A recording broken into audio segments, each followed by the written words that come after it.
আসসালামু আলাইকুম এভরিওয়ান। আজকে আমি কাঁচা আলুটা দিয়ে গুঁড়ার মতো করে রান্না করেছি।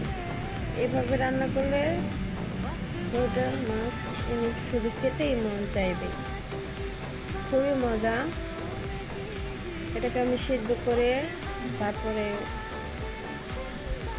সুন্দর করে কাটা ছড়িয়ে তারপরে এটাকে আমি সব কিছু পেঁয়াজ দিয়ে ভেজে নিয়েছি গুঁড়ার মতো করে। দেন তারপর এটাকে আমি এমনি তরকারির মতো সুন্দর করে কষিয়ে নিয়েছি। খেতে খুবই মজা।